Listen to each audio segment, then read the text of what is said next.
ஆச்சி பாதாம் ட்ரிங்க். ஆச்சி பாதாம் ட்ரிங்க் ஒன்னு வாங்குனா ஒன்னு ஃப்ரீ. சம்மர் ஹாலிடேஸ் வந்தாச்சு, நம்ம ஜிடி ஹாலிடேஸும் வந்தாச்சு. GT holidays, south India's #1 travel brand.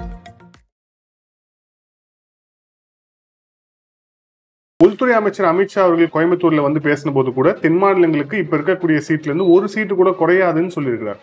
So அப்ப திடீர்னு ஏன் இந்த அவசரத்துக்கு என்ன காரணம்? சும்மா எதையாவது ஒன்று இவர்களுக்கு கத்தியை வீச வேண்டும், ஆள் கிடைக்காவிட்டால் காற்றிலே வீசுவார்கள். எங்கு பார்த்தாலும் கற்பழிப்பு, பெண்களுக்கு எந்தவித பாதுகாப்பும் இல்லை, ஒரு பாதுகாப்பும் இல்லை. போக்சோ சட்டம் என்று சொல்லி ஒரு சட்டம், எப்பொழுதாவது அருமைப்பாடாக பயன்படுத்தப்பட வேண்டிய சட்டம் இந்தியாவிலேயே பெரிய அளவுக்கு பயன்படுத்தப்படுகிறது தமிழ்நாட்டில் தான். ஒரு பெண்ணை சீரடித்து விட்டு அவள் பாலியல் தொழிலாளி என்று சொல்ல முடிகிறது என்று சொன்னால் எவ்வளவு கேவலமாக ஒழுக்கங்கட்ட தன்மையை நியாயப்படுத்துகின்ற முயற்சியில் அவர் இறங்கி இருக்கிறார். இது நியாயப்படுத்தப்பட்டு கோர்ட்டும் அவரை விடுதலை செய்து விடுமானால் இந்த நாட்டில் எந்த நியாயம் இருக்கும், எந்த பெண் பாதுகாப்பாக இருக்க முடியும்? இருமொழி கொள்கையை தான் நாங்கள் நடைமுறைப்படுத்த முடியும் என்று உன்னுடைய குரலை எழுப்பு. இல்லை, நான் 2000 கோடி தரமாட்டேன். போடா 2000 கோடி ஒரு பெரிய பணமா, நாங்கள் 10 லட்சம் கோடி கடன் வைத்திருக்கிறோம், இதில் 2000 கோடி பிடுங்கி கொண்டு போய்விட்டதோ என்று சொல்லி நீ வேண்டாம் என்று சொல்லிவிடு. 2000 பள்ளிக்கூடங்கள் 20,000 பள்ளிக்கூடங்களாக ஆகும். வரிசையாக அவர்கள் அனுமதி கொடுப்பார்கள். தமிழ்நாட்டு கல்வி இந்தி மயமாகும். உன்னால் தான் ஆகும். ஏனென்றால் நீயும் சேர்ந்துதான் இந்த சிபிஎஸ்இ பள்ளிக்கூடத்தை நடத்துகிறாய், நீயும் சேர்ந்துதான் இந்த இந்திக்கு வாழ்த்து கூறுகிறாய். எனக்கு என்னவோ முழுமையாக எடப்பாடி தன்னுடைய கருத்தை வெளிப்படுத்தாதினால் விஜய்க்கு ஒரு எச்சரிக்கை விடுவதற்காக சொல்லப்பட்டது பேச்சாகவும் இருக்கலாம். ஏய், நான் வேறு யாருடமாக சேர்ந்து விடுவேன், நீ தனியாக ஆகி விடுவாய், என்ன இருந்தாலும் அது பெரிய கட்சி, அவரோடு சேருவதற்கு மற்றவர்களாலும் தயாராக இருக்கிறான், உன்னோடு சேருவதற்கு எவனும் இதுவரையிலும் வரவில்லை. இவன் எங்கேயாவது தரிசு நிலத்தில் போய் விமான நிலையம் வைத்துக் கொள்ளட்டும், 5000 ஏக்கர் கவர்மெண்ட்டுக்கு இடம் உள்ள இடமெல்லாம் இருக்கிறது, அங்கே போய் நீ வைத்துக்கொள் என்று சொல்லி அந்த மக்களை தூண்டி தான் தலைமை தாங்கி அவர்களுக்கு உணர்வூட்டி தளரவிடாமல் அவர்களை பாதுகாத்து அவருடைய சொந்த நலன் இதில் பின்னி இருக்கிறது என்பதை லேசுபாசாக சொன்ன நீ தைரியமாக சொல்லி முன்னின்று சொல்லி மக்களை திரட்டி அந்த திட்டத்தை தவிர்த்து விட்டால் நீ ஒரு பான் ஃபைட்டர். அது இல்லையே.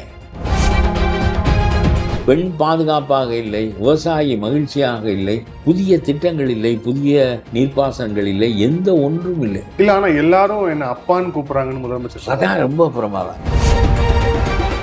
ஆதன் நேயர்களுக்கு அன்பு வணக்கம். இந்த சிறப்பு நேர்காணலில் நம்முடன் இருந்திருக்கிறார் தமிழ்நாடு தன்னுரிமை கழக தலைவர் பழகருப்பையா அவர்கள். சார், வந்து அனைத்து கட்சி கூட்டம் நடந்திருக்கு. குறிப்பா வந்து தொகுதி மறுசீரமைப்புக்கு இது சம்பந்தமா டிஸ்கஷன் சொல்லிட்டு பேசியிருக்கிறாங்க. அதுல முதலமைச்சர் பேசும்போது தமிழகத்துக்கு வந்து 9 சீட்டு வந்து குறையும் அப்படின்னு வந்து பேசியிருக்கிறார். உள்ளிட்ட எல்லா கட்சியும் வந்து பங்கேற்று இருக்கிறாங்க, ஒரு 3 கட்சிகளை தவிர. ஓவரால் அஜெண்டா எப்படி பாக்குறீங்க? பெரும்பான்மையான மாநிலங்களுக்கு, அதுவும் குறிப்பாக தென் மாநிலங்களுக்கு அதிக அளவுக்கு அந்த எண்ணிக்கை குறையும், இருக்கைகளின் எண்ணிக்கை குறையும் என்பது உண்மைதான். ஆனால் அதை அவர்கள் வெளிப்படையாக அறிவிக்கவில்லை. நெருங்குகிறது, மறுபடியும் கணக்கெடுப்பு நடக்கும் என்கின்ற அடிப்படையில் இவர்கள் வானத்தில் கத்தி வீசுகிறார்கள்.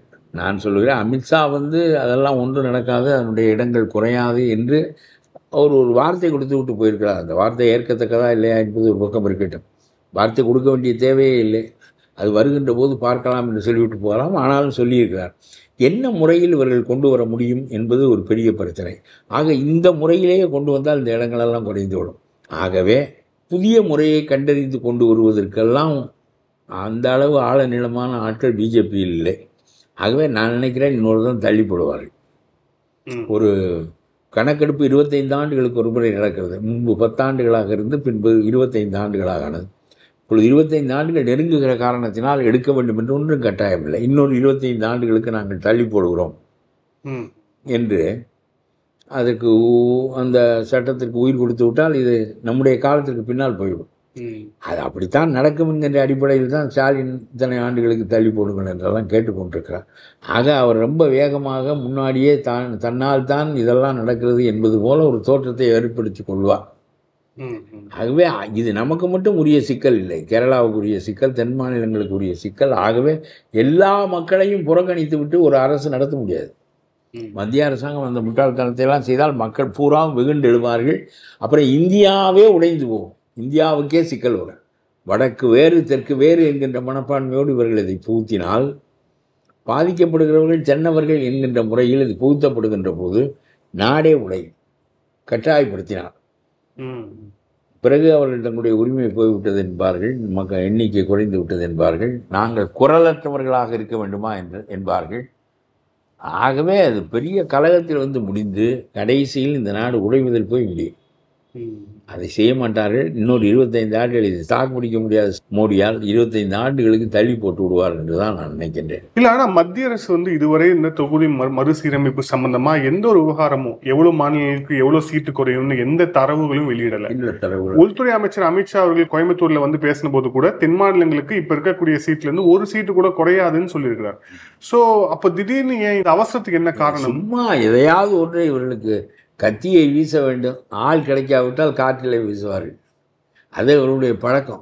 நாங்கள் தான் இந்த உரிமை பறிபோக இருந்தது, 9 இடங்கள் பறிபோக இருந்தது, நாங்கள் தான் மீண்டு கொடுத்தோம் என்பது போல ஒரு தோற்றத்தை ஏற்படுத்த வேண்டும். இடையராது மோடி எதிர்ப்பிலே தான் நான் நிற்கிறேன் என்கின்ற எண்ணத்தை பெருவாரியான மக்களுக்கு, குறிப்பாக முஸ்லீம் மக்களுக்கு உணர்த்துவதற்காக நடக்கின்ற நாடகம் இது. அது எல்லா நேரமும் ஒரு சத்தம் போடுகிறார். எதற்கு? இதனுடைய ஊழல்கள் மூடி மறைக்கப்படுகின்றன, எல்லா தகுதியற்ற தன்மைகளும் மூடி மறைக்கப்படுகின்றன. எல்லா நேரமும் மோடியை எதிர்த்து அவர்தான் பேசுகிறார். ஆகவே மோடி வேண்டாம் என்று நினைக்கின்றவர்களுடைய வாக்குகள் எல்லாம் தன்னை நோக்கி வர வேண்டும் என்பதற்காக காற்றிலும் வீசுகிறார், கல்லிலும் வீசுகிறார், மரத்தை பார்த்தாலும் வீசுகிறார், எதை பார்த்தாலும் அதெல்லாம் மோடி எதிர்ப்பில் தான் நிற்கிறோம் என்பதை நிலைநாட்டிக் கொள்வதற்கான முயற்சி தான் இதுவே தவிர அது வேறொன்றும் இல்லை. இல்ல, அதிமுக சொல்லும் போது அனைத்து கட்சி கூட்டமே ஒரு நாடகம்னு சொல்லியிருக்காங்க. இது இப்போ மத்திய அரசை தாங்கள் எதிர்க்கிறோம் அப்படின்னு காமிச்சுக்கிறதுக்காக அதுதான் அதனுடைய அடிப்படை. எல்லா நேரமும் வாளை சொல்லிட்டு கொண்டே இருப்பது. எதிரி இல்லையே யாரை நோக்கி சொல்லிட்டு இருக்கிறாய் என்றால் வருவான், வருகின்ற போது நான் சொல்லிட்டு கொண்டே தான் இருப்பேன். அப்பொழுதுதான் வருகின்ற போது கணக்கு தீர்க்க முடியும் என்று சொல்வார்கள். வராமலே போய்விடுவான். காற்றிலே வாழை சுழற்றுவது என்பது திமுகவுக்கு கைவந்த கலை. இது கருணாநிதி காலத்திலிருந்து வருகின்ற கலை. தீங்கு வருகின்ற போது சொல்லினார்கள், இந்தி வந்தது எதிர்த்து நின்று சுழற்றினார்கள் என்பது சரி. இல்லாதவற்றுக்கெல்லாம் சுழற்றுவார்கள். மற்றவனெல்லாம் வரும்போது பார்த்து கொள்வோம் என்று தான் அமைதியாக இருக்கிறான். கேரளா, தெலுங்கு எல்லாருமே வரும்போது பார்த்து கொள்வோம் என்று. வந்தால் எல்லாரும் எதிர்ப்பார்கள், நாமும் எதிர்ப்போம். ஏனென்றால் எப்படி இந்தியை நாம் எல்லோரும் எதிர்க்கின்றோமோ அதுபோல் அதையும் நாம் எதிர்ப்போம். அதில் ஒன்றும் மாறுபாடு இல்லை. சும்மா இந்த நாடகங்களையெல்லாம் ஒரு எங்கு பார்த்தாலும் கற்பழிப்பு, பெண்களுக்கு எந்தவித பாதுகாப்பும் இல்லை, ஒரு பாதுகாப்பும் இல்லை. போக்சோ சட்டம் என்று சொல்லி ஒரு சட்டம், எப்பொழுதாவது அருமைப்பாடாக பயன்படுத்தப்பட வேண்டிய சட்டம் இந்தியாவிலேயே பெரிய அளவுக்கு பயன்படுத்தப்படுகிறது தமிழ்நாட்டில் தான் என்றால் அதனுடைய பொருள் தமிழ்நாட்டில் தான் இந்த கற்பழிப்பு வழக்குகள் அதிகமாக இருக்கின்றன. இல்லை, நாங்கள் எல்லாவற்றுக்கும் நடவடிக்கை எடுத்து விட்டோம்னு முதலமைச்சர் சொல்கிறாரு. எடுக்கிறார்கள், எடுத்தது பாதி, எடுக்காதது பாதி. ஞானசேகரனை போல வீட்டுக்கு அனுப்பி விட்டு பிறகு சத்தம் அதிகமானால் கூப்பிட்டு உள்ளே வைத்துக் கொள்வது என்பது அவையெல்லாம் அந்த நிலைகள் தான். 4 வயது பள்ளிக்கூடத்து சிறுமி கூட பாதுகாப்பாக இல்லை என்றால் நாட்டினுடைய ஒழுக்கம் கெட்டுப்போகின்ற போது முதலமைச்சர் நாட்டினுடைய ஒழுக்கத்தை உருவாக்க வேண்டும், நெறிசார்ந்த வாழ்வை மீண்டும் பேச வேண்டும். இது அரசாங்கம் மட்டுமே பொறுப்புடையதல்ல, இது சோஷியல் லைஃப். ஆகவே சமூக ஒழுங்கு கெட்டுப்போகின்ற போது முதலமைச்சர் இது பேச வேண்டும் மக்களிடம். இது செய்யாதீர்கள், செய்தால் தண்டனைகள் வரும், எப்படி சமூகம் சீரழித்து போகும், எல்லார் வீட்டிலும் பெண்கள் எல்லா முதலமைச்சர்களும் மக்களுக்கு பேசியிருக்கிறார்கள், ஸ்டாலினை தவிர. அவருக்கு பேச தெரியாது, ஏனென்றால் அவர் எந்த நடைமுறை பழக்கமும் உடையவில்லை. ஆகவே நாங்கள் நடவடிக்கை எடுக்கிறோம் என்று சொல்லிக்கொள்ள வேண்டியதான். ஆக அதிகாரத்தில் கட்சிக்காரனுக்கு ஒரு நடவடிக்கை, கட்சிக்காரன் இல்லாதவனுக்கு ஒரு நடவடிக்கை என்பதுதான் இவருடைய பழக்கம். என்றாலும் கூட நாட்டில் ஒரு விவசாயியிடம் இது கற்பழிப்பு பெருவழக்காக இருக்கிறது. ஆகவே சீமான் போன்றவர்களெல்லாம் இதை வெட்ட வழியில் பகிரங்கமாக பேச முடிகிறது என்று சொன்னால், ஒரு பெண்ணை சீரழித்து விட்டு அவள் பாலியல் தொழிலாளி, ஷீ இஸ் அ ப்ராஸ்டிடியூட் என்று சொல்ல முடிகிறது என்று சொன்னால், இதையெல்லாம் எப்படி எனக்கு ஒன்றுமே புரியவில்லை. எவ்வளவு கேவலமாக ஒழுக்கங்கெட்ட தன்மையை நியாயப்படுத்துகின்ற முயற்சியில் அவர் இறங்கியிருக்கிறார். இது நியாயப்படுத்தப்பட்டு கோர்ட்டும் அவரை விடுதலை செய்து விடுமானால் இந்த நாட்டில் என்ன நியாயம் இருக்கும்? எந்த பெண் பாதுகாப்பாக இருக்க முடியும்? உண்டென்றதையெல்லாம் இல்லை என்று ஆக்குகிறார்கள். இதுவரையில் 2000 ஆண்டுகளுக்கு ஆகி வந்த நாகரிகத்தை, பண்பாட்டை எல்லாவற்றையும் சீரழிப்பதற்கு முயல்கிறார்கள் என்பது கையறு நிலையில் இருக்கிறார் ஸ்டாலின். அவருக்கு அவையெல்லாம் அவர் he is not an able administrator. அவர் என்ன நடக்கிறது என்பதை புரிந்து நாட்டினுடைய ஒழுக்கம் அது இதெல்லாம் தெரியாது. அவருக்கு தெரிந்த ஒன்று தான், பணத்தை வைத்து கொண்டு அரசியலை விலைக்கு வாங்கலாம். நாம் ஒரு பெரிய கட்டுமானத்தை வைத்து கொண்டு பெரிய மாட்டுப் பண்ணைக்கு தீனி கொடுப்பது போல இந்த கட்சிக்காரர்களுக்கு அவர்களுக்கு வேண்டியதை நாம் பகிர்ந்து கொடுத்து விட்டு அந்த பண்ணையை நாம் மேய்த்தால் அந்த அதிகாரத்தை அடைய முடியும் என்பதை மட்டும் கருணாநிதி சொல்லிக் கொடுத்து விட்டு போயிருக்கிறார். அந்த அடிப்படையில் இவருக்கு அதை பண்ண தெரிகிறது. மிச்சம் எல்லாவற்றையும் அதிகாரிகள் பண்ணுகிறார்கள். ஆகவே அதை கைமீறி போகின்ற ஒன்றை இவருக்கு கையாள தெரியவில்லை. இது ஒரு நிலை. நாட்டிலே ஒழுக்கம் சீரழிந்து கொண்டு வருகிறது. கல்வியில் நெறி சார்ந்த கல்வி இல்லை. பள்ளிக்கூடங்களில் முக்கியமாக ஒவ்வொரு நாளும் அந்த பாடம் கற்றுக் கொடுக்கப்பட வேண்டிய நிலை வந்துவிட்டது. நான் படிக்கின்ற போது மாரல் சயின்ஸ் என்று சொல்லி ஒரு பீரியட், மாரல் பீரியட் என்று ஒரு பீரியட் இருக்கும். அதில் இந்த புத்தர் அது இதெல்லாம் சொல்லிக் கொடுப்பார்கள். திருக்குறள், புத்தர் எல்லாம் சொல்லிக் கொடுப்பார்கள். அதனாலே மனதில் ஒரு ஓரத்திலே கிடந்தது. தவறானது எதிர்க்கின்ற போக்கு நம்முடைய மனதில் உருவாக்கப்பட்டது.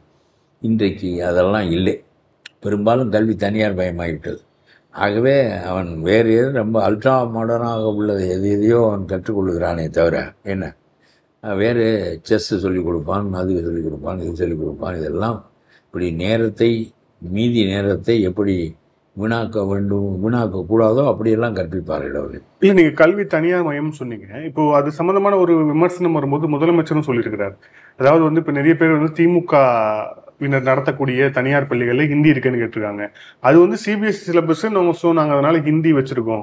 அதில் என்ன பெரிய தவறு கண்டீங்க? நான் என்ன கேட்கிறேன் என்றால், சிபிஎஸ்சி பள்ளிக்கூடத்தில் ஹிந்தி கட்டாயம். 2000 பள்ளிகள் இங்கே இருக்கின்றன.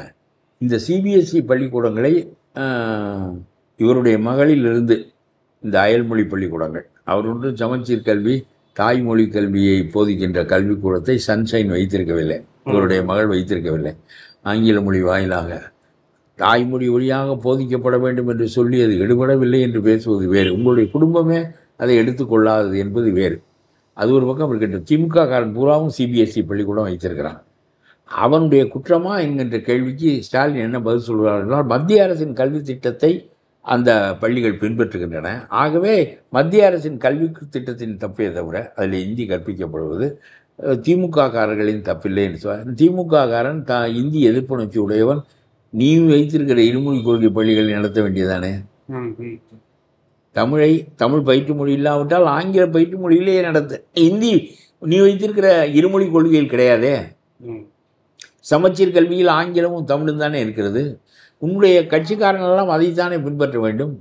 மாட்டுக்கறியை ஏன் விற்கிறேன் என்று சொன்னால் மத்திய அரசாங்கம் மாட்டுக்கறி விற்க சொல்கிறது. ஆகவே நான் விற்கிறேன் என்று சொல்கிறான் என்று வைத்துக் கொள்ளுங்கள். எதுக்கு நீ மாட்டுக்கறி விற்பனையை தேர்ந்தெடுக்கிறாய்? முளைக்கீரை விற்பனையை தேர்ந்தெடுக்க வேண்டியதானே. அது உன்னுடைய கையில் தானே இருக்கிறது. இந்த அரசாங்கம் எதற்காக சிபிஎஸ்சிக்கு எதற்காக அனுமதி கொடுத்தது? இவர்களுக்கும் அனுமதி கொடுக்குற உரிமை இருக்கிறது. இப்பொழுது அதை எடுக்கப் போகிறார்கள், எடுத்து விட்டார்கள். சிபிஎஸ்சிக்கு ஏன் நீ அனுமதி கொடுத்தா? என்ன சொல்ல வேண்டுமென்றால், என்னுடைய மண்ணில் 3வது மொழியாக இந்தி வருவதை நான் அனுமதிக்க மாட்டேன். ஆகவே அந்த பள்ளிகளுக்கு அனுமதி இல்லை சொல்லு பார்ப்போம். நவோதயா பள்ளியும் கேந்திரா பள்ளியும் நேரடியாக அவனே நடத்துகிறான். இந்த பள்ளிகளெல்லாம் உன்னுடைய மண்ணில் உன்னுடைய இசைவும் பெற்று உருவாகி இருக்கின்றன. பாடத்திட்டம் மத்திய பாடத்திட்டம். இதை நான் அனுமதிக்க முடியாது என்று நீ பேசவில்லையே ஏன்? இப்பொழுது சொல்கிற 2000 பள்ளிகள் இருக்கின்றன. 2000 பள்ளிகளிலும் இந்தி கற்பிக்கப்படுகிறது. தமிழ் மண்ணில் எந்த இருமொழி கொள்கையை நீங்கள் ரொம்ப சிறப்பு என்று பேசுகிறீர்களோ அதற்கு மாறாக 3 மொழி கொள்கைகள், குறிப்பாக இந்தி அங்கே கற்பிக்கப்படுகிறது. அது 20,000 பள்ளிகளாக ஆகும். ஏனென்றால் இப்பொழுது மத்திய அரசின் கையில் இருக்கிறது அதனுடைய அதிகாரம். இசைவு வழங்க வேண்டும் என்கின்ற உன்னுடைய அதிகாரமும் 10 நாட்களுக்கு முன்னால் எடுக்கப்பட்டு விட்டது. இனிமேல் யார் சிபிஎஸ்சி கல்வி வேண்டும் என்று கேட்டாலும் அவன் வரிசையாக அனுமதி கொடுத்து விடுவான். அவனுடைய பாடத்திட்டம் அவனுடைய செலவில்லாமல், இந்த புதிய கல்வி திட்டத்தில் அவனுடைய செலவோடு உன்னுடைய கொஞ்சம் செலவோடு இலவசமாக கல்வி மாணவர்களுக்கு வழங்கப்படும். இந்தி இருக்காது. இதை நீ வேண்டாம் என்று சொன்னாய். இல்லாத இந்தி இதற்குள் வந்து விட்டது என்று சொன்னாய். அறிவு இருந்தால் சொல்வாயா? நீ நாடாளுகின்ற மனிதனா? அறிவோடு பேச வேண்டாமா? நாட்டில் இருக்கிற வெள்ளைக்காரன் வரலாறு எழுதுகிற போது உன்னை கேள்வி செய்ய மாட்டானா? இதில் இந்தி எங்கே வந்தது? தெலுங்கோ தமிழோ அல்லது தெலுங்கோ குஜராத்தியோ எந்த இளவு சன்னியனையோ படித்து தொலை. நீ திராவிட மொழிகளை உன்னை கற்பித்து விட்டு போ. 3 மொழியை எங்களுடைய மூளை கொள்ளாது. சிபிஎஸ்சியில் கொள்கிறது. மிகவும் பிற்படுத்தப்பட்ட வகுப்பிலே பிறந்த பொய்யா மொழியுடைய பிள்ளைக்கு பிரெஞ்சு மொழி கொள்கிறது. நான் சொல்கிறேன், மொழி படிப்பதிலே இன்றைய காலத்தை வீணாக்க வேண்டாம், 2 மொழி போதுமானதுதான் என்பதுதான் என்னுடைய கருத்து. ஆனால் அவன் விடமாட்டேன் என்கிறான். இந்தி இல்லாமல் வேறொரு மொழி, நம்முடைய திராவிட மொழியை கற்பிப்பது நல்லது. அவன் பணம் கொடுக்குறான். சிபிஎஸ்சிக்கு அவன் பணம் கொடுப்பதில்லை, அவனுடைய திட்டத்தை திணிக்கிறான். இதிலே அவனுடைய திட்டத்தையும் திணிக்கிறான். அதே சமயத்தில் கொஞ்சம் பணம் நீ கொடுக்க வேண்டும், 3/4 அவன், 1/4 நீ. நேரத்தால் கொஞ்சம் முன்ன பின்ன இருக்கும். இந்த கல்வி திட்டத்தில் ஏழை பிள்ளைகளுக்கு காசு இல்லாமல் இலவசமாக மிக உயர்ந்த கல்வி கிடைக்க போகிறது. சிபிஎஸ்சிக்கு இடம் கிடைக்காதவன் பூராவும் அதற்கு மேலாக உள்ள இந்த பள்ளியில் இடம்பெற்று உயர்ந்த கல்வியை பெறலாம். பெரிய நூலகங்கள், கணினிகள், பசுமை பள்ளிக்கூடங்கள், உயர்தர ஆசிரியர்கள் என்று உலகத்தரத்திற்கு இந்தியாவிலே கல்வியை கொண்டு போக வேண்டும் என்று இந்திய மாநிலங்கள் பூராவும் புகுத்து விட்டார்கள். அவன் சமஸ்கிருதம் சொல்லிக் கொடுக்குறான், எனவும் தெருவிலே போகிறான். அந்த மடையனுக்கு நீ சமஸ்கிருதத்தை எதிர்த்து நீ போதிக்க முடியுமா?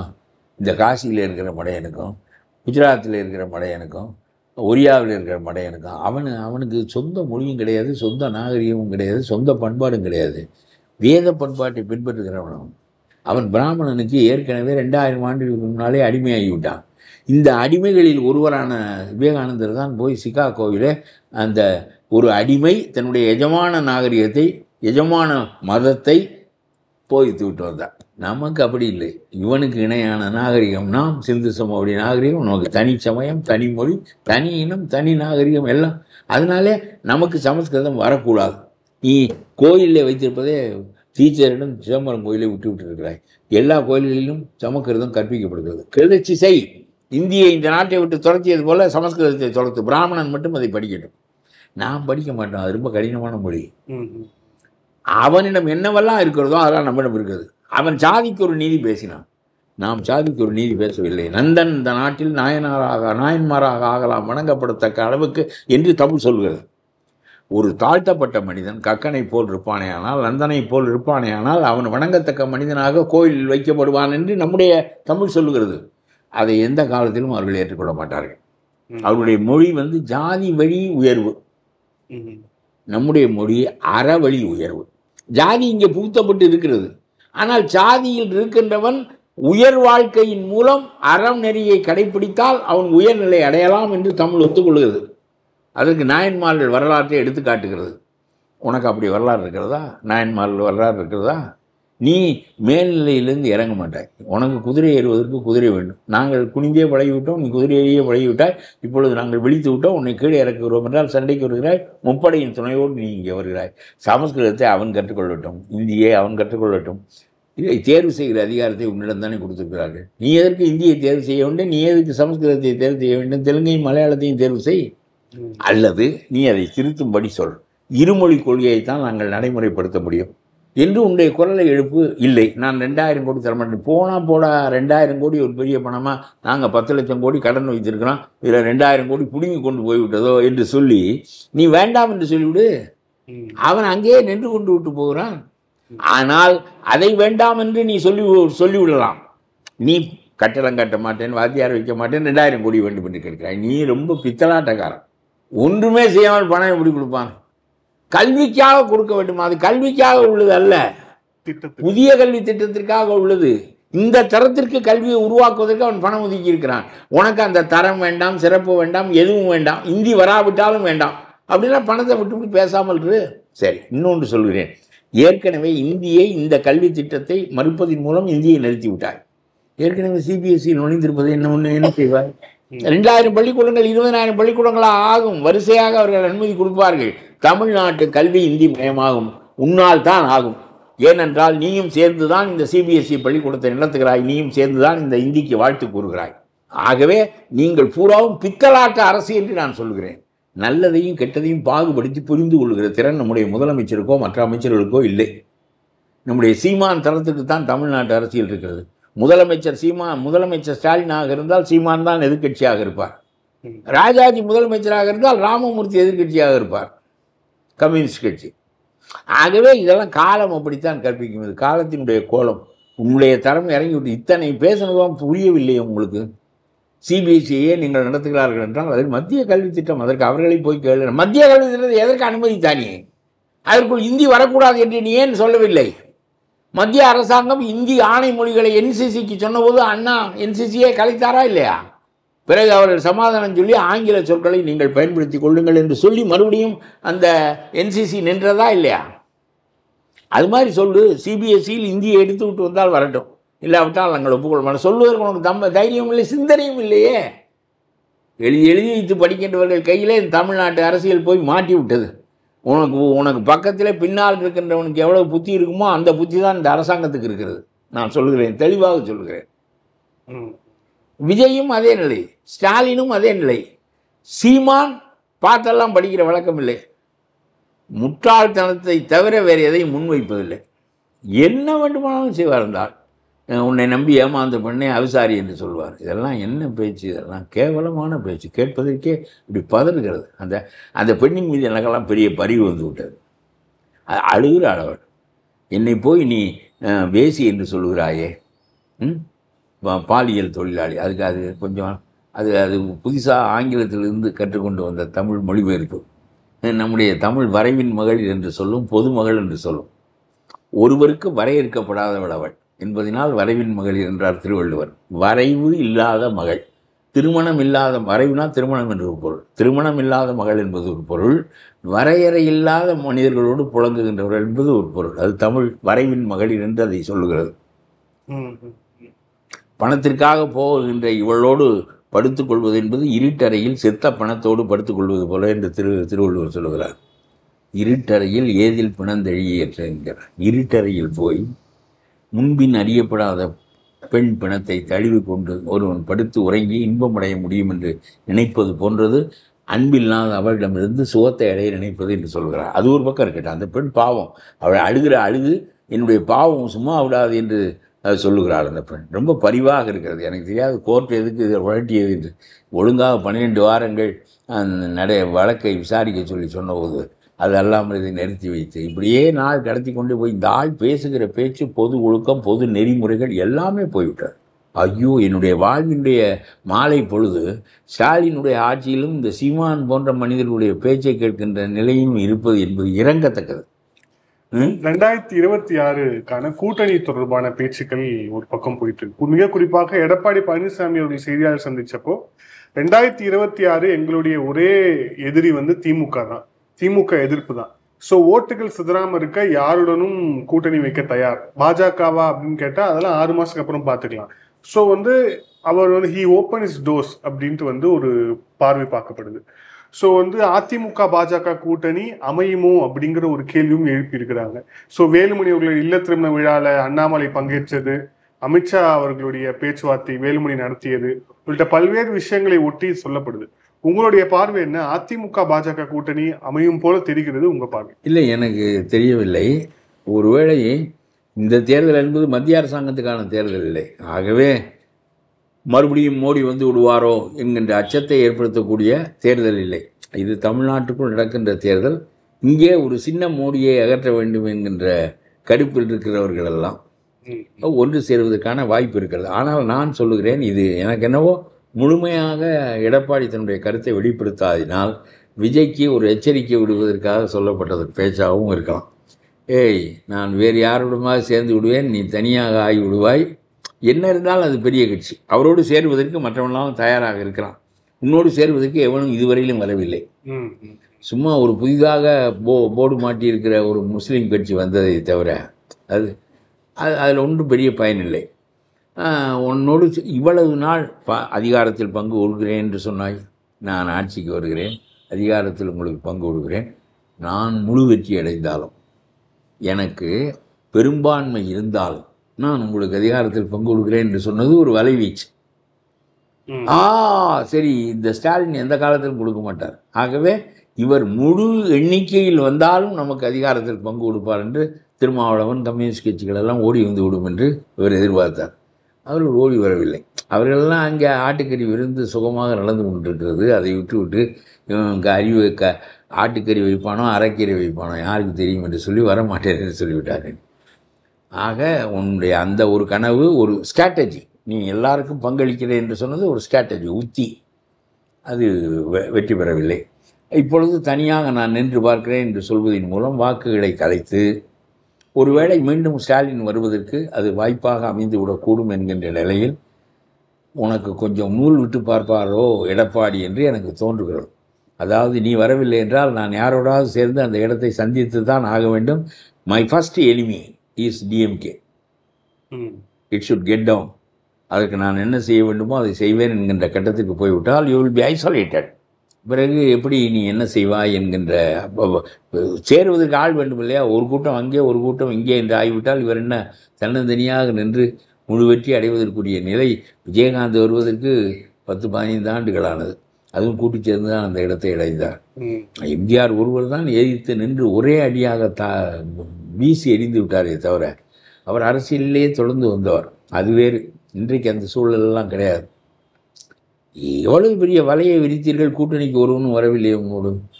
ஆக இன்னொரு பெரிய குழப்படி என்ன விஜய் கட்சியில் என்று நான் நினைக்கிறேன் என்றால், குதிரையில் இவர் உட்கார்ந்துருக்கிறார், இவரை பிடித்து கொண்டு வேறு 2 பேர் உட்கார்ந்துருக்கிறார்கள். இவர் விழுந்து விடாமல். லகான் மட்டும் ஒரு கையில் கொடுக்கப்பட்டிருக்கிறது.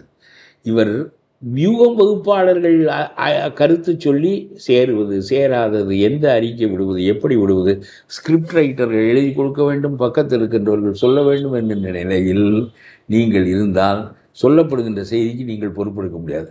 அந்த வியூகம் வகுப்பாளனுடைய அறிவு எத்தகையதோ அதற்கேற்பத்தான் உங்களுடைய அரசியல் இருக்கும். நான் இடையறாமல் ஒன்று சொல்கிறேன், இந்த சிந்தனையை யாரும் கருதி பார்ப்பதே இல்லை. அண்ணாவுக்கு ஒரு வியூகம் வகுப்பாளன் தேவைப்பட்டது. போய் கிஷோர் மாதிரி ஏதாவது ஒரு மாநிலத்தில் ஒருவனை பிடித்து கொண்டு வரவில்லை. அண்ணாவுக்கு வியூகம் வகுப்பாளர். வியூகம் வகுப்பாளர் என்பது ஸ்ட்ராட்டஜிஸ்ட். உத்தி வகுத்து கொடுத்தவர், தந்திரங்களை வகுத்து கொடுத்தவர் ராஜாஜி. நீ எவ்வளவு காலம் கட்சி நடத்தினாலும் ஆட்சிக்கு வர முடியாது. ஆட்சிக்கு வர வேண்டும் என்றால் சிதறிய வாக்குகள் ஒன்று சேர வேண்டும். காங்கிரஸ் 35% வாக்குகள் வைத்து கொண்டு 35 ஆண்டுகளாக ஆளுகிறது. 37 ஆளுகிறது. 30 ஆண்டுகளாக 65% வாக்குகள் வெளியே இருக்கின்றன. 65% ஒன்று சேருவோம். எனக்கு கம்யூனிஸ்ட் எதிரி, கம்யூனிஸ்டுக்கு நீ எதிரி, உனக்கு இன்னொருவன் எதிரி. இப்படி 12 கட்சிகள் ஒன்று சேருவோம். ஒருவன் எதிரியாக இருப்பதை பற்றி இல்லை. நம் வாக்கு seat adjustment. It is not an alliance. இது இவர்களுக்கு இப்போ இருக்க கட்சிக்காரர்களுக்கு சிபிஎம்க்கோ சிபிஐக்கோ அது புரியவில்லை. சீட் அட்ஜஸ்ட்மெண்ட் என்பது you come out of the alliance after elections. நீ வருவதே இல்லை, கொத்தடிமையாக இருக்கிறாய். முத்தரசன் வாயில் வைத்த ஒத்துதலை இன்றைக்கும் எடுக்கவில்லை. இந்த மாதிரி அரசியல்களை ராஜாஜி 3 மாதிரி வெளியே வந்து விட்டார். அண்ணாதுரையை விமர்சித்தார். அதுபோல் எல்லாரும் விமர்சிக்க வேண்டும். எதிர்க்கட்சியாக இருந்து உங்களுடைய கருத்துக்களை நிலைநிறுத்த வேண்டும். அப்பொழுதுதான் உங்களுக்கு வளர்ச்சி ஏற்படும். நீங்கள் அதனுடைய அங்கமாக ஆகிவிட்ட காரணத்தினால் உங்களுக்கு வளர்ச்சி இல்லாமல் போய்விட்டது. அப்புறம் ஸ்டாலின் எதையெல்லாம் சொல்லுகிறாரோ அதைத்தான் ஏற்றுக்கொள்ள வேண்டியதாக இருக்கிறது. என்ன அவர் உங்களை பழக்க விட்டார் என்றால், வடை பாயாசத்தோடு சாப்பாடு போட்டு இலையில தச்சனையும் வைக்கிறார். உங்களுக்கு வசதியாக இருக்கிறது. உங்களுடைய கட்சி வளராமல் போய்விட்டது. இது பெரிய குறை. ஸ்ட்ராட்டஜிஸ்ட் ராஜாஜி. அண்ணா ஆட்சிக்கு வருவதற்கு ஸ்ட்ராட்டஜிஸ்ட் ராஜாஜி. அதே மாதிரி எம்ஜிஆர் ஆட்சிக்கு வருவதற்கு strategist CBI leader Kalyana Sundaram. இதை செய், கவர்னர் மாளிகைக்கு நாம் ஊர்வலம் போவோம், அதை பெரிதாக்கு, பெரிய மனு கொடு, ஷா கமிஷன் அறிக்கைகள் வரட்டும் என்று அவ்வளவுக்கும் யோசனை. Kalyana Sundaram very intelligent person, labour leader, ரொம்ப மார்க்சிஸ்ட், ரொம்ப மனிதர்களோட ரொம்ப நன்றாக பழகுவார். என்னையெல்லாம் அவருக்கு தெரியும். என்ன கருப்பையா அப்படிம்பார். எனக்கு அப்போ வயசு 25-28 தான் இருக்கும். ரொம்ப ரொம்ப நான் அவரோடு சில பொழுது தான் பழகினேன், ராஜாஜியோடு பழகியது போல். ஆனாலும் ரொம்ப கெட்டிக்காரன் கல்யாண சுந்தரம். என்ன ராமமூர்த்தின்னா அடேப்பா என்ன அறிவு. ஒரு பிராமணன் அடிமட்ட மக்களுக்கான அரசியலை நடத்துகின்ற போது அந்த ஏழை மக்கள், பாட்டாளிகள், தாழ்த்தப்பட்டவர்கள், தஞ்சாவூரிலே கம்யூனிஸ்ட் கட்சி நடத்துவார்கள். கம்யூனிஸ்ட் கட்சிக்கு சே அப்படிம்பா. எஸ் ராமகிருஷ்ணன் என்று ஒரு தலைவர் இருந்தார். அவர் பின்னால் வெளியே வந்து விட்டார். அவர் எனக்கு ஆசிரியராக இருந்தார். அவர் சொல்ல, தஞ்சாவூரில் கம்யூனிஸ்ட் கட்சிக்கு சே அப்படிமா. அவனுக்கு ஜே சொல்ல வராது பார், ஜே என்று சொல்ல வராது, சே அப்படிமா. சேன்னா சேயின்னு அர்த்தம் விடா, கேவலம்னு அர்த்தம் விடான்னு நான் ஒரு முறை சொன்னேன். மறுபடியும் சரி ஐயா சே அப்படின்னா மறுபடியும் சரி, இதை திருத்த முடியாது என்று விட்டுவிட்டேன். அதான் அடிப்படை தமிழ், அடிப்படை பாட்டாளி. அவர்கள் வளர்த்த கம்யூனிஸ்ட் கட்சியை தான் அடகு வைத்து விட்டார்கள். அது ஒரு பக்கம் அவர் கேட்டான். இந்த கல்யாண சுந்தரம் ஸ்ட்ராட்டஜிஸ்ட் எம்ஜிஆருக்கு. நீ இந்த லக்ஸ் சோப்புக்கு ஸ்ட்ராட்டஜிஸ்டாக இருக்கிறவனிடம் போய் கட்சிக்கு கொண்டு வந்து வியூகம் வைத்திருக்கிறாய். அவன் வைஜெயந்தி மாலாவின் அழகு சாதன சோப் போல முழக்கங்களை உனக்கு தருகிறான், வேறு ஒன்றும் தருவதில்லை. ஸ்டாலின் வர போறாரு, விடியல் தர போறாரு, இதை சொல்றதுக்கு ஒரு ஸ்ட்ராட்டஜிஸ்ட் வேணும். அது மாதிரி இப்போ இவருக்கும் ஸ்ட்ராட்டஜிஸ்ட்லாம் இந்த லெவலுக்கு தான் இருக்காங்க. இவர்களுடைய அரசியலின் தரம் இறங்கி விட்டது. ஆகவே கார்ப்பரேட் நிறுவனங்களுக்கு விலைக்கு உத்திகளை விற்கக்கூடிய மனிதர்களை சார்ந்தவர்கள் அரசியல் நடத்துகிறார்கள். ஸோ கூட்டணியில விஜய் வந்து கிட்டத்தட்ட தனித்து விடப்படக்கூடிய சூழல் ஏற்படும். இதெல்லாம் நான் என்ன நினைக்கிறேன் என்றால், இவர் எடப்பாடி ஒரு நூல் விட்டு பார்க்கிறார் என்றுதான் எனக்கு முடிவு. இன்னும் கொஞ்ச காலம் இருக்கிறது. நாங்கள் எல்லோரும் சேர வேண்டிய கட்டம் வந்தாலும் என்னை பொறுத்தவரையிலும் anti DMK should step down என்பதுதான் என்னுடைய நிலைப்பாடு. அதற்கு நான் இந்த கட்டத்திற்கு போக வேண்டிய கட்டத்திற்கு என்னை தள்ளிவிடாதே, வருவதென்றால் வா, உனக்கு ஒரு 30-40 இடம் தரலாம், அதுக்குரிய இடத்தை பெற்றுக்கொள், உள்ளே நுழைந்து கொள், பிறகு 2வது அரசியல் நடத்தி அந்த இடத்திற்கு போகலாம். முனைப்பாக அரசியல் நடத்த உனக்கு தெரியவில்லையே, நீ தனித்து விடப்பட்டால் வீணாக போய்விடுவார். முனைப்பான அரசியல் இல்லையே உன்னிடம். ஸ்கிரிப்ட் ரைட்டர் எழுதி கொடுக்க வேண்டியிருக்கிறது. இந்த கார்ப்பரேட் கம்பெனியினுடைய ஸ்ட்ராட்டஜிஸ்ட் இவருக்கு வியூகம் வகுக்க வேண்டியிருக்கிறது. இதெல்லாம் ஒன்றும் எனக்கு அவ்வளோ சிறப்பாக தெரியவில்லை. ஒரு ஒரு புரிதல் உள்ளவனாக இருக்க வேண்டும். அடிப்படை போக பல ஆலோசனைகள் கிடைக்கும். மன்னன் சிறந்தவனாக இருந்து மந்திரிகள் புடைசூழ கலந்து அவன் ஆலோசனை நடத்துவது என்பது மற்ற கருத்துக்கள் உள்ளே வருவதற்கு வழிவகுக்கும். அடிப்படையே நமக்கு தெரியாது எவனாவது ஒன்று சொல்லுவதுதான் என்ற நிலை நமக்கு வந்துவிட்டால் you are depending upon the paid people. அதான் பெரிய குறை. இப்ப இந்த அனைத்து கட்சி கூட்டத்துல தாவேகாக்கு அழைப்பு போயிருக்கு. தாவேகா இன்னும் ஒரு தேர்தலை கூட சந்திக்கல, திமுகவை கடுமையாக விமர்சித்துக் கொண்டிருக்கிறது. ஆனா இந்த மாதிரி சூழல்ல தாவேகாக்கு வந்து அழைப்பு போயிருக்கு. புஷி ஆனந்த் வந்து அந்த கட்சியுடைய பொதுச் செயலாளர் கலந்து கொள்றார். சோ இதுல ஏதாவது மெசேஜ் இருக்கா திமுக? இதுல மெசேஜ் அவரை பொறுத்தவரையினா காற்றிலே கத்தி வீசுகிறார். இதற்கு ஒரு அனைத்து கட்சி கூட்டம் நடத்துகிறார். அவர் எல்லாருக்கும் தெரிவிக்கின்ற செய்தியும், மோடிக்கு தெரிவிக்கின்ற செய்தியும், முஸ்லீம்களுக்கு தெரிவிக்கின்ற செய்தியும், ஐ ஆம் the only opponent to Modi. Modi அரசாங்கம் படுமோசமானது, அதை எதிர்கொள்ளவும் அதை தடுத்து நிறுத்தவும் வல்லமை என் ஒருவனிடமே இருக்கிறது என்ற செய்தியை அவர் வெற்றிகரமாக நிலைநாட்டுவதற்கு எல்லா மக்களையும் திரட்டி பார்க்கிறார். எல்லாரும் ஒரு பொது நிகழ்ச்சி, அதற்கு என்னை கூப்பிட்டாலும் கூட போயிருப்பேன். ஏனென்றால் டீலிமிட்டேஷன் என்பது நம்முடைய எம்பிக்களின் எண்ணிக்கையை குறைக்கும் என்பது நம்முடைய வலிமையை குறைக்கும். ஆகவே இந்த ஸ்ட்ராட்டஜி தட் இஸ் ராங். இனிமேல் வேற ஒரு புது ஸ்ட்ராட்டஜி சென்ட்ரல் கவர்மெண்ட் எடுக்க வேண்டும். அதுவரையிலும் இதை தள்ளி போட வேண்டும். இதை தவிர வேறு வழி இல்லை. ஆகவே ஒரு 25 ஆண்டுகளுக்கு இப்பொழுது அதை எதிர்கொள்ள பயப்படுவார்கள். அவர்கள் இதை பற்றியே பேசவில்லை. ஸ்டாலினாகத்தான் இதை பேசிக் கொண்டிருக்கிறாரே தவிர அவர்கள் யாரும் நாங்கள் இதை செய்ய போகிறோம் என்றே சொல்லவில்லை. அப்படி செய்தாலும் உங்களுக்கு பாதகம் வராது என்று அவர்கள் சொல்வதற்கு காரணம், பிறகு தெற்கு தீப்பிடிக்கும். India will be split into many pieces. அதுதான் ஏற்படுகின்ற நிலைமையாக இருக்கு. ஆகவே செய்ய மாட்டார்கள். எந்த முட்டாளும் தற்கொலை செய்து கொள்கின்ற முயற்சிக்கு போக மாட்டான். ஆகவே அது இருந்தாலும் இவருடைய நோக்கம் என்ன என்றால், நான் 3வது முறை வரப்போகிறேன் என்று வராத மொழியை பற்றி இவர் பேசினார். இந்தி நிலையாக இங்கே இருக்கிறது, அதை எதிர்த்து தொடர்ந்து போராடுவதற்கு நீ சிபிஎஸ்சியில் போராட வேண்டும். அதை நீ போராடவில்லை. இந்தி அல்லாத மொழியை கற்றுக்கொடு என்பதற்கு போராடுகிறாய். மக்களுக்கு புரியாது என்று நினைக்கிறாய். ஆனால் இந்த நாட்டிலே சரியான எதிர்க்கட்சிகள் இல்லாத காரணத்தினாலே இது போன்ற செய்திகள் மக்களிடம் கொண்டு செல்லப்படவில்லை. நான் ஒருவன் தானே கத்தி கொண்டிருக்கிறேன், நீங்கள் மட்டும்தானே கேட்டுக்கொண்டிருக்கிறீர்கள். என்ன பயன் இருக்கிறது? உங்களைப் போல் ஒரு 10 பேர் அவன் நல்ல விளக்கமாக பேசுகிறான் என்று சொன்னாலும் அதனுடைய பலன் மக்களுக்கு போய் சேராதே, அது பயனில்லை. ஆனால் இந்த விஜயை மிரட்டுவதற்காகவும் அவர் இதை வருவதென்றால் வா, come to terms with me, என்ன ஏதாவது பயன் இருக்கும், உனக்கும் பயன் இருக்கும், எங்களுக்கும் பயன் இருக்கும். வரவில்லை என்றால் போ, நான் வேறு எவனையாவது சேர்த்துக்கொள்ள வேண்டிய கட்டாயம் இருக்கும். You will be isolated. So இப்போ விஜய் ஒருவேளை வந்து வரலை அப்படிங்கிற பட்சத்தில் விஜய் இல்லாமல் விஜயை தவிர்த்து இருக்கக்கூடிய அனைத்து எதிர்வரிசைக்கூடிய எல்லா கட்சியிலையும் வந்து அதிமுக கூட்டணி உள்ள கொண்டு வந்தோம் அப்படின்னா அது வந்து திமுக கூட்டணிக்கு வந்து அது வந்து ஒரு பயன் இருக்கும். ஏன்னா பெரிய இருக்கின்ற ஓரளவு வாக்கு வங்கி உள்ள கட்சிகளெல்லாம் வந்து விடுகின்றன. பிறகு அந்த கட்சிக்கு மாற்றாக அந்த அணியை தான் நினைப்பார்களே தவிர விஜய் நினைக்க மாட்டார்கள். அந்த பெருங்கூட்டத்திற்கு இந்த பெருங்கூட்டம் தான் மாற்று என்று நினைப்பார்களே தவிர பிறகு மறுபடியும் அரசியல் மாறுகிற போது ஏற்கனவே அனுபவப்பட்ட அவர்களுக்கு மாறுவது தான் சரியானது என்று நினைப்பார்களே தவிர இவர் he will not be considered. அது எனக்கு என்னமோ ரொம்ப இவர் எடுக்கின்ற இந்த முடிவு, நான் தனியாகத்தான் நிற்பேன் என்று இவர் நினைப்பாரே, ஆனால் அது தட் இஸ் எ சூசைட்.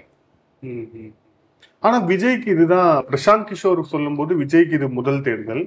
ரெண்டாவது வந்து விஜய்க்கான ஏற்பு விகிதம் வந்து தமிழகத்துல வந்து அதிகமாக இருக்கிறது. அதுவும் குறிப்பா 2 திராவிட கட்சிகளுக்கும் மாற்று வேண்டும் அப்படிங்கிற மக்களுடைய மனநிலையும் இருக்கு.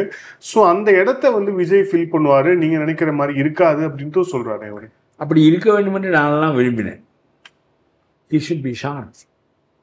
இல்லை, ஷார்ப்னஸே இல்லை, டல் எட்ஜ்டு ஷார்ப்னஸே இல்லை. மக்களுடைய பிரச்சனைகள், பரந்தூருக்கு போனால் அந்த பரந்தூரை நிறுத்தி விட வேண்டும் என்கின்ற ஆவேசத்தை உண்டாக்க முடியவில்லையே உன்னால் மக்களிடம். போனாய், நான் உங்களுக்காக I will be with you என்று சொல்லிவிட்டு வந்தால் போதுமா? இப்பொழுது மார்ச் மாதம் பணம் கொடுக்க போகிறான் நிலங்களுக்கு. பண தேவை உள்ளவன் வாங்கி விடுவான் ஒரு 10 பேர்.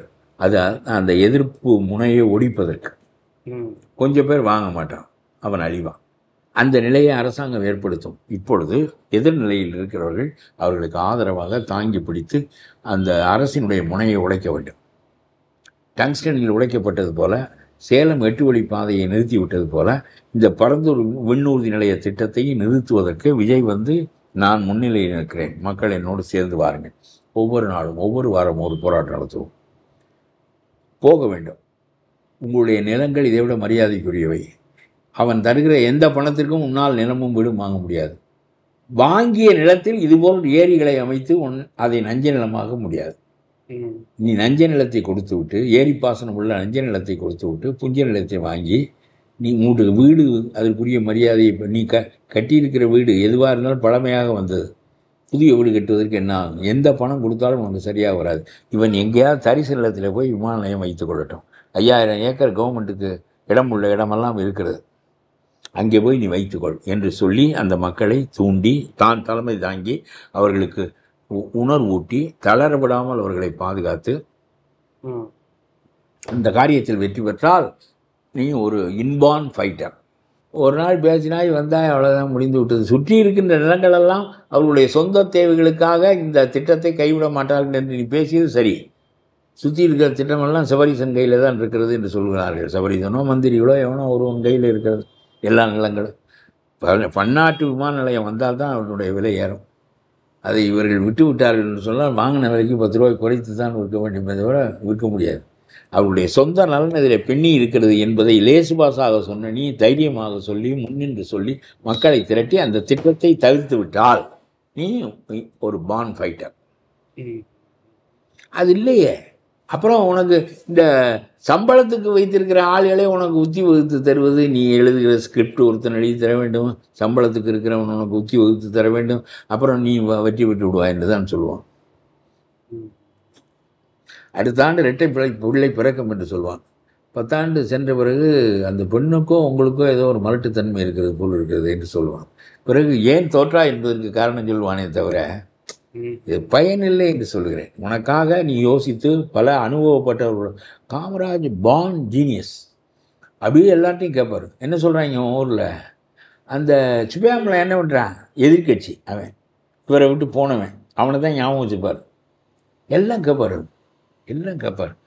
என்ன இப்போ முட்டாத்தனமாக பேசுனா உளராதேம்பார். அவர் ரொம்ப கடுமையான வார்த்தைகள் எல்லாம் பயன்படுத்துவார், அவன் தாங்க முடியாது. அதெல்லாம் உளராதேன்னு அப்படிம்பார். என்ன ஒரு தடவை அப்படி சொல்லிட்டாரு. நான் ரொம்ப நொந்து போய் பலாஞ்சாவோட போயிட்டேன். இந்தியன் எக்ஸ்பிரஸ் நிருபர் கோபால் வந்தார் திருச்சியிலேருந்து. நான் என்ன கருத்து சொன்னோம், இந்திரா காந்தி காரைக்குடிக்கு வந்து பேசியதுக்கு அந்த பேசியது என்னென்ன சொற்கள், ஆனால் பேசப்பட்டதனுடைய உள்நோக்கம் இதுவாக இருக்கும் என்று சொன்னேன். தைரியமும் சொன்னேன். கொஞ்சம் வயசு எனக்கு. சும்மா உளராது என்ன, அவள் அப்படியெல்லாம் நினைக்க தெரிஞ்ச பொம்பளையாக இருந்தால் இந்த கட்சியை கெடுத்துருப்பாளா உடைச்சிருப்பாளா அது இதுன்னு சொன்னார். சும்மா உளராது என்னது எனக்கு இந்த மாதிரி வார்த்தைகளை கேட்டு பழக்கம் இல்லை. அப்புறம் அவர்கிட்ட கேட்டு அவர் அடிப்பார் எல்லாம். ரொம்ப அவர் மேலே அளவு கடந்த பிரியம்னு வச்சுங்களேன். அவர் வாயால் உளராதேன்னு சொல்கிறது கூட ஒரு பாராட்டு தான். அப்புறம் நாங்கள் சாப்பிட போயிட்டோம். நெடும்பான் வந்தோடனே எங்கே கருப்பையா கூட்டிங்க வர சொல்கிறார். கோபால் சொல்லியிருக்கிறார் இந்த மாதிரி. நான் சொன்ன அதே கருத்தை சொல்லியிருக்காரு. இந்திரா காந்தி பேசிய என்னுடைய நோக்கம் இது. திமுகவை தெரியாமல் வர விட்டுட்டோம். நம்ம we did not know our strength. அதனால் திமுகவை தெரியாமல் வர விட்டோம். நம்முடைய ஆட்களுக்கும் அது புரியலை, அதை நம்முடைய தன்மையை எடுத்துக்க தெரியல அப்படின்னு தன் கட்சிக்காரங்களையும் நம்ம பேசும்போது எல்லாம் குறிப்பிட்டாங்க. 2-3 வாக்கியம் தான் குறிப்பிட்டாங்க. அதுக்கு நான் வந்து வித்து விட்டாங்க கருணாநிதிக்கு. அதனால் வந்து நம்முடைய பலத்தில் அவன் வெற்றி பெற்று விட்டான், பயன்படுத்தி கொண்டது அவன்னு அம்மா நினைக்கிறாங்க போல இருக்குன்னு. அப்படி இல்லாமல் நினைப்பாவ, அவளுக்கு தெரியாதா என்ன அப்படி இப்படின்னு யோசிச்சார். நான் சொன்னதுனால ஒரு சின்ன பையன் இவன் சொல்கிறேன், இவன் சொல்லுவது சரியாக இருக்குமான்னு நினைச்சு. கோபால் சொன்னோன்னே அவன் பெரிய மனுஷங்கிறதுக்கு ஒரு அடையாளம் சொல்கிறேன். நான் ஸ்பெஷல் தோசை ஆர்டர் பண்ணிட்டு இப்போ தான் வந்து திணிக்கிறதுக்காக போகிறேன். காலேஜ் ஹவுஸில் 8th மதுரையில். அங்கேருந்து ஓடியாந்த நாராயணங்கிற தலைவர் கூப்பிட்றாரு, வா வா இரியா, அப்போ தான் தோசை செஞ்சு சாப்பிட்டு, ஏய் சூக்கி வீசிடுவேன். தலைவர் கூப்பிட்றாருங்கிறேன், நம்ம தோசையை தின்னுட்டு வர்றேங்கிறியா, வா வா அப்படின்னு கூட்டிக்கு விட்டான். நாங்கள் நான் போகணுன்னு நெடுமாறேன், என்னப்பா பேசுகிறேன், தலைவர் ஒன்று எங்கே கூப்பிட்டு கருப்பை வைங்கிறாரு, என்ன இல்லைண்ணே ஏற்கனவே என்ன உளராது என்னாரு, அதுதான் ஏதோ சொல்ல போகிறாரு, அவர்கிட்ட ஏதாவது பார்த்து பேசணும்ப்பா அப்படின்னு சொல்லி என்னை உள்ள அனுப்புனார். நீ சொன்னாதாப்பா கோபால் சொல்கிறாரு. அப்படி பூரிச்சு போச்சு. கை தட்டுறாங்க கூட உட்காந்துருக்கவங்கெல்லாம். காமராஜ் பாராட்டுறாரு. கொஞ்ச நேரத்துக்கு முன்னாடி உளராது என்னாரு, அப்புறம் பாராட்டுறாரு, கூப்பிட்டு விட்டு பாராட்டுறாரு. இந்த நினைவில் அப்படி நிற்கிது அது. அப்புறம் தான் நெடுமாறெல்லாம் கேட்டு என்ன நடந்துச்சுன்னே தெரிந்து கொண்டாரு. என்னப்பா இவ்வளவுதெல்லாம் உனக்கு யோசிக்க தெரியுதான்னு நெடுமாறனே ஆச்சரிய விட்டார். அதெல்லாம் ஒரு காலம், அதெல்லாம் தலைவர்கள், அதெல்லாம் காமன் சென்ஸ். அக்பரை போல் நாடாண்டவர் காமராஜ். அக்பருக்கு கையெழுத்து போட தெரியாது, மிகச்சிறந்த ஆட்சி நடத்தினார். காமராஜுக்கு கையெழுத்து போட தெரியும். எல்லாம் காமன் சென்ஸ், 6th சென்ஸ். அதெல்லாம் தன்னலமற்ற தன்மை. அதுதான் அவருடைய. ஒரு பெண்ணுக்கு கற்பு எப்படி அடிப்படை சிறப்போ, அது மாதிரி காமராஜருக்கெல்லாம் நேர்மை அடிப்படை சிறப்பு. ஒரு நோக்கம் கிடையாதுன்னா உண்மையாக மக்களுக்கு என்ன செய்ய வேண்டும் என்று தான் சிந்திப்பார். இவருக்கு பரந்தூர் விமான நிலையத்திற்கும் பின்னாடி பெரிய நிலம் இருக்கே. இல்லை, எதற்கு சொல்லுகிறேன் என்றால், அந்த கூர்மை இல்லாவிட்டால் நடத்த முடியாது. விஜயகாந்த் அக்ரெசிவாக இருந்தார். இப்போ எம்ஜிஆர் ரொம்ப இன்டெலிஜென்ட்டாகவும் இருந்தார், அக்ரெசிவாகவும் இருந்தார். பயப்படாத அளவுக்கு மக்கள் செல்வாக்கில் இருந்தார். ரொம்ப அதிக மக்கள் செல்வாக்கூட கட்சி நடத்தின ஒரே தலைவர் எம்ஜிஆர் தான். அப்புறம் அவருக்கு யோசனை சொல்கிறதுக்கு பிரமாதமான ஆள்களெல்லாம் வச்சுருந்தார். அதில் ரொம்ப பிரமாதமான ஆள் கல்யாண சுந்தரம் தான். கருணாநிதியை தவிர, அன்பழகனை தவிர மிச்ச எல்லா கட்சியும் எம்ஜிஆர்கிட்ட வந்துருச்சு. சரியா? அவர்கள் எல்லா சொல்வதையும் கேட்பார். எம்ஜிஆரும் ரொம்ப படிக்காதவர். என்ன, நம்ம நாட்டை ரொம்ப படிக்காதவர்கள் தான் ஆண்டாங்க. காமராஜ் ரொம்ப பெரிய ஞானி, ராஜாஜியும் ஆண்டார். பெரிய கான்ட்ராஸ்ட் இல்லது, பெரிய கான்ட்ராஸ்ட். அது மாதிரி விஜய்கிட்ட எனக்கு, நான் இன்னமும் ஸ்டில் ஐ வெல்கம் விஜய். அதில் ஒன்றும் பேச்சில்லை. நீ புதிய சக்தியாக வந்திருக்க, பண்ணணும் கொள்ளும் வரலையே, முனையோட வரலையே. சும்மா இவங்களை கூட்டி எல்லாம் சம்பளக்காரனையாக வச்சுக்கின்னு நடத்திக்கின்னு, ரசிகர் மன்ற தலைவர்களை வச்சுக்கின்னு இன்னமும் நம்ம அது மாதிரி நடத்தி கொண்டு தான். அரசியல் என்பது ரொம்ப ஆழ நீளமானது, ரொம்ப கூர்மையானது, நாட்டினுடைய முகத்தை மாற்ற வல்லது. நீ எப்படி மாற்ற போகிறாயின்னு எப்பாவது சொல்கிறியா? ஸோ இந்த கேள்வி பண்ணுறாங்க இந்த ப்ரோன்னு. எனக்கே இந்த ப்ரோன்னா என்னென்னு எனக்கு தெரியாது. பாருங்க, நான் இவ்வளவு காலம் வாழ்ந்துருக்கேன், இருக்கேன். எனக்கு இது என் ப்ரோன்னு சொல்கிறாரு, என்னைய அர்த்தம்னு கேட்டேன். பிரதரை தான் ப்ரோன்னு சுருக்கி சொல்லுவான். அச்சோ, நான் ரொம்ப நிகழ்காலத்தை விட்டு ரொம்ப தள்ளி போயிருக்கேன் பொழுது, எனக்கு இந்த வார்த்தையே தெரியலையேன்னு. இவர் மூலம்தான் நான் இந்த வார்த்தையை, அது வந்து அப்ரிவியேஷன் ஆஃப் பிரதர் அப்படிங்கிறது அவர் சொன்னிய பிறகு, ஒருத்தர் உங்களை மாதிரி ஒரு சொல்லி கொடுத்த பிறகு தான் எனக்கு தெரிஞ்சு. பாருங்க, இதெல்லாம் ஆக ஏதோ ஒரு மாறுதல் கண்டிப்பாக நிகழும். என்னுடைய கருத்து, என்ன செய்தால் எத்தை தின்றால் பித்தம் தீரும் என்பது போல, என்ன செய்தால் திமுகவை இறக்க வேண்டும். இல்லாவிட்டால் மகன் வருவான், பேரன் வருவான், வழி வழியாக வருவார்கள். பிறகு நாட்டில் உள்ள பாதி சொத்து அவர்களுக்கு போயிடும். ரொம்ப கொஞ்சம் கூட வெட்கமும் இல்லை, மானமும் இல்லை, கற்பழிப்பை பற்றி கேள்வி இல்லை. ஒரு நெல் மூட்டையை போடுவதற்கு 50 ரூபாய் கமிஷன். 40 கிலோ நெல் மூட்டையை அளந்து அரசாங்கத்திற்கு விற்பதற்கு 50 ரூபாய். 40லிருந்து இப்போ 50 ஆகி 60 ஆகி கொண்டிருக்கலாம். இது என்ன நியாயம்? அவன் தான் முதுகெலும்பு, அவனுக்காகத்தான் திட்டங்கள் போடுகிறோம். அப்புறம் எல்லா திட்டங்களும் போடுவீர்கள், பிறகு அவனிடமிருந்து அவன் விளைவித்து கொண்டு வருகின்ற பொருளுக்கு அதனுடைய பலனை அவன் அடைய வேண்டாமா? ரொம்ப குறைவான உழைப்புக்கு குறைவான பலன் தருவது விவசாயம்தான். அதிகமாக உழைக்க வேண்டும், குறைவான பலன் தரும். ஆனால் விவசாயம் என்பது நமக்கு சோத்துக்கு கவலை இல்லாத எல்லா விவசாயிகளும் முதல்ல நம்முடைய நெல்லை நாம் சாப்பிட வேண்டும், நாம் அறுத்து நாம் சாப்பிட, அதெல்லாம் அவர்களுக்கு ரொம்ப மகிழ்ச்சி தரக்கூடியது. பிறகு விற்க வேண்டும், அவ்வளோதான். அதனால் இதில் போய் 40-50 ரூபா கமிஷன் வாங்கினா அவன் ஓட்டு போடுவானா? அவனை நோகடிக்கிற என்ன திட்டங்கள் நீ வந்து செய்கிறான்னு கேட்குறேன். எல்லாவற்றிலும் பெண் பாதுகாப்பாக இல்லை, விவசாயி மகிழ்ச்சியாக இல்லை, புதிய திட்டங்கள் இல்லை, புதிய நீர்ப்பாசனங்கள் இல்லை, எந்த ஒன்றும் இல்லை. இல்ல ஆனா எல்லாரும் என்ன அப்பான்னு கூப்பிடுறாங்கன்னு முதலமைச்சர். அதான் ரொம்ப பிரமாதம். இது ரொம்ப மோசமானது. அவரை போய் ஆனால் எல்லாரும் எனக்கு தெரிய, நான்லாம் வாழ்க்கையில் என்னோடய தகப்பனார் தவிர யாரையும் அப்பான்னு கூப்பிட்டுக்கிட்ட, எல்லாரையும் அம்மான்னு சொல்லுவோம். சின்ன பிள்ளை 5 வயசு பிள்ளை என்னம்மா அப்படிம்பா, 20 வயசு பொண்ணு என்னம்மாம்போம், பெரிய பொம்பளை என்னம்மாம்போம், எல்லாரையும் அம்மான்னு சொல்லுவோம். இவர்கள் எல்லாருக்கும் நாம் பிறந்தோம் என்ற பாவனை, நம்ம சொந்த தாய் என்று நினைப்போம். தமிழர்களிடம் சம்பந்தம் இல்லாதவன அப்பான்னு சொல்கிற பழக்கம் கிடையாது. நாட்டுக்கே தந்தை என்று சொல்வது கூட ஒரு அக்ரணி பொருளுக்கு தந்தை என்று சொல்வது போலத்தான் பொருள் பெருமையை தவிர, காந்தியைத்தான் அப்படி சொல்வார்கள், நாட்டுக்கே தந்தை, father of the nation. Nation என்பது ஒரு அக்ரணி பொருள். அதை இது மனிதர்களை பார்த்து இதை அப்பான்னு கூப்பிடு, நான் இதை அதிகமாக இது நல்ல பழக்கமில்லை. இவருக்கு இப்படி ஒரு ஆசை வந்திருக்கிறது. என்னன்னா, என்ன இந்த அம்மாவை அம்மா அம்மான்னு கூப்பிட்டாங்க, அம்மானதுனால தான் அம்மானு கூப்பிட்டாங்க, வேறு யாரையாவது அப்பான்னு கூப்பிட்ருக்காங்களா? ராஜாஜி, காமராஜர், எம்ஜிஆர், கருணாநிதி எல்லாரும் ஆண்டார்களே, யாரையாவது அப்பான்னு கூப்பிட்ருக்காங்களா? எல்லாரையும் அம்மான்னு கூப்பிடுவாங்க. அந்த அம்மாவை அம்மான்னாங்க, இந்த அம்மாவை சின்னம்மான்னாங்க. நானே அந்த கட்சியில் இருக்கல, சின்னம்மாவை சின்னம்மானு தான் சொல்லுவேன், அந்த அம்மாவை அம்மானு தான் சொல்லுவேன். இப்போதும் அதில் பண்ணுறோம். பெண்ணை அம்மாவாக பார்ப்பது என்பது என்னுடைய மரபு. ஆனால் அப்பாவாக பார்ப்பது என்பது என்னுடைய மரபு இல்லை, அசிங்கமானது. இதுக்கு போய் நேசத்தால் பாசத்தால் என்று எல்லாம் விளம்பரம் கொடுக்குறாங்க மந்திரி பூரா. இதை நின்று தான் விடுவதில்லைன்னா நீ கூப்பிட்டுக்க எல்லாரும் அப்பான்னு. யாரெல்லாம் பயன்பெறுகிறீர்களோ அவன் பூரா அப்பான்னு கூப்பிடு. அதை பற்றி அது உன் விருப்பம். என்ன இன்னொன்னு சொல்றாங்க, AM PM பார்க்காத சிஎம் அப்படின்னு ஒன்று சொல்றாங்க. AM PM பார்க்காத சிஎம், காலை இரவுன்னு எதையுமே பார்க்காம உழைத்து கொண்டே இருக்கிறார். விளம்பரங்கள்ல வந்து எல்லாம் விளம்பரமாக கொடுத்து கொள்ள வேண்டியதுதான். இதெல்லாம் என்ன இவர் அறிவுப்படி பண்ணார்? திணிக்காத இந்திய திணித்தா என்று சொன்னார்.